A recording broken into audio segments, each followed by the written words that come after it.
Well, if you were with me yesterday, we began looking at verse 10 in chapter 9 of Proverbs, where in this ubiquitous statement that we find throughout the New Testament, and particularly in the book of Proverbs, repeated some 10 times in Proverbs, he says basically the fear of the Lord is the beginning of wisdom and of knowledge, and it goes on and on talking about all the benefits that accrue to us because we live or choose to live a life of wisdom.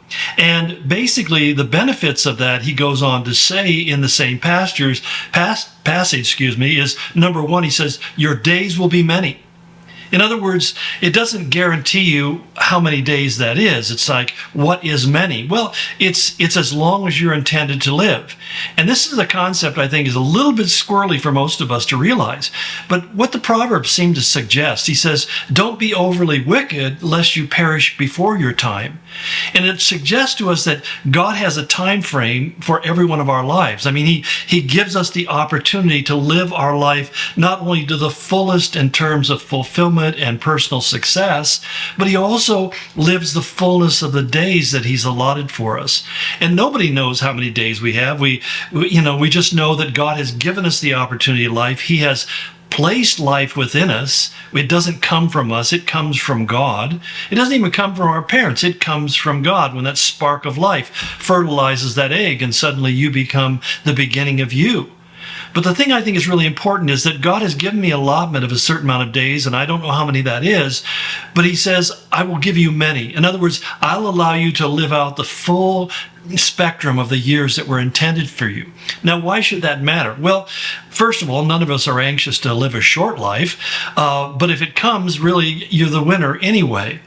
But the thing I think is really significant about this is we can live a long life and yet live a very unfulfilled life and a very unsatisfied life. And I've known people who have come to the end of their journey and say, I wish I had made different decisions. And, if you're at the end of your life, that's a great time to confess it to God and ask for his forgiveness and ask you to give you an opportunity to make up for lost time.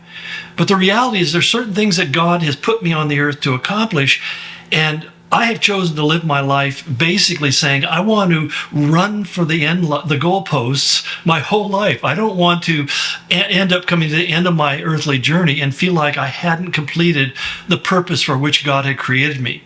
You see, I see that in the Apostle Paul when I read in 2 Timothy 4, where he says, I've fought the good fight, I've finished my race. In other words, Paul was during his execution. He knew his life was going to come to a very sudden end as they removed his head from his shoulders. He knew what was lying ahead of him in a very short period of time. He could pick the date and the hour that his life was going to end. And yet he said, I can rest because I know that I've done everything that God wanted me to do. It's not like I have unfinished business behind me. And I think that when we live our lives in a way of saying, God, I want you to finish my life in a way where there's no unfinished business. Now, I may be saying this to somebody who is, you're 80 years of age or even older, and you're saying, well, I haven't done that. I've really wasted my years. The wonderful thing about God is He's not compressed by our timelines. That God can do in a millisecond what would take us a lifetime or longer. And so the point is that it's when we come to that point and saying, God, I may only have a few years left, but I want to live them for you. I talked with a gentleman who told me I only have a few weeks before they tell me my life is going to come to an end. I had to encourage him saying, God gives and takes life. The doctors don't. They're guessing, but they're wrong a lot, like the rest of us, about these sort of things. But the whole thing, it comes down to the fact that do with what you have what God wants to do. And sometimes I think God can take a very short period of time and compress it together in a way that he allows you to accomplish far more than you ever imagined was even possible. And you can come to the end of your journey just like Paul did and said, I fought the good fight of faith, maybe not for 80 years, but for the last 3. And I finished my course and I'm ready to go home to be with the Lord. And I'm not afraid of the sting of death because I know that death has no power over me. That's why he goes on, he says, years will be added to your life. In other words, that people who disregard God, their life becomes compacted and shortened because God simply says, I see that you're not going to do anything redemptive with your years, so I'm going to remove you from interfering from those who do. And I see that God does that oftentimes, where he takes a person. I mean, just look at the two different presidents we've had in the last terms. I look at the President Biden, and he's a man who is, he's not much older than the current president is. They're just about the same age, and yet he is so significantly diminished. Because if you know his life, as I have followed it since the '86 campaign, he's not been a very moral or righteous guy. He's a guy who has struggled with the truth. In fact, he wouldn't recognize it, I think, if you met him in an alley. But the whole side, you have this other guy, Trump, who I think lived this really self-indulgent, wasteful life. I don't speak well of those years, but things have happened in his life. I believe he's had an encounter with God. At least that's what I'm told by people who say they know. And the thing is, you see him doing things and making decisions not based upon what he wants to accomplish in his own self, but he's willing to lay his life down in order to accomplish good for the nation and to turn the nation around, not just economically and militarily or politically, but I believe also he's concerned with the moral and spiritual character of our nation. Now, I don't want to be over complimentary of him because he still has feet of clay and he still makes mistakes. And sometimes he says stuff that makes me wince. But aside from all of that, the reality is that I believe God is adding years. I look at his years and his age, and he reminds me of what it said about Moses at the end of Deuteronomy, that when he came at 120 years, and he says, his eye was not dim, tells me he didn't have cataracts, nor was his energy abated. In other words, he was as strong to the last hour of his life as he was throughout his entire life. And where did that power and grace come from? It came from the hand of God. And that's why he talks about, thirdly, he says, your days will be many, your years will be added to your life, and you will receive a reward, that God will benefit you. Now, people ask me sometimes, what are the rewards that God promises in heaven? And I've got to be quite honest, I have no idea. The only thing I know is the Bible says that some people are going to experience rewards that other people aren't going to. Some people are going to get into heaven by the hair of their chinny chin chin, and other people are going to get there and there's going to be a great reward. Now, we're not saved by works. Our works aren't what redeems us. But at the same time, we are ordained, it says in Ephesians chapter 2, to good works. It's God's will for me to engage in good works that he has specially purposed for me. And the things that God is doing with you and that he's going to reward you for are going to probably be different than what he does for me. But I know what I'm supposed to do with my life. I know what I'm supposed to do with my years. And even now, I have a meeting coming up tomorrow where we're talking about, okay, what's the remainder of my earthly journey look like? No, don't spread the rumor that I'm retiring. I'm not. But I really find that I want to focus more specifically on the things that I think God has called me to in these last seasons of my life. And I say that as if I know when the last season of my life is.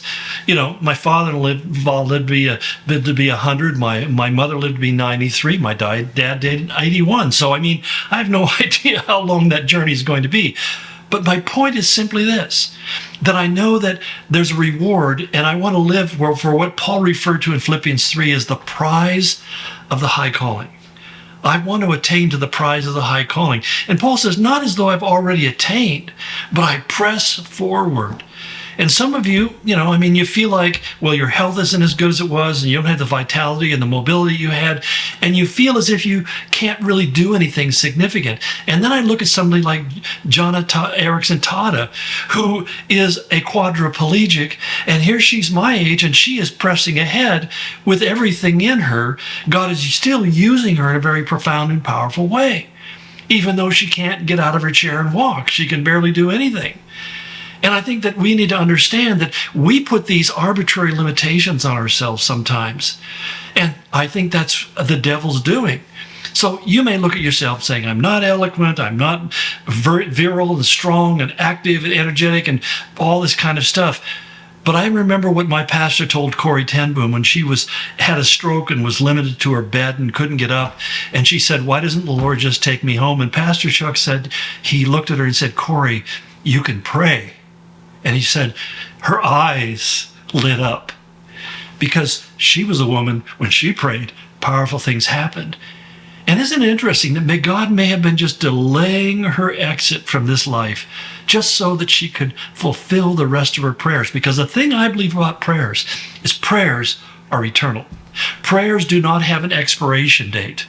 I believe that the prayer that my grandmother prayed, that my father-in-law prayed, and others prayed for me and about me and for the work of God in their families, those things are still practical and powerful and evident. As we find in the book of Revelation, they have a whole urn filled with the prayers of the saints that are like incense rising up before the throne of God.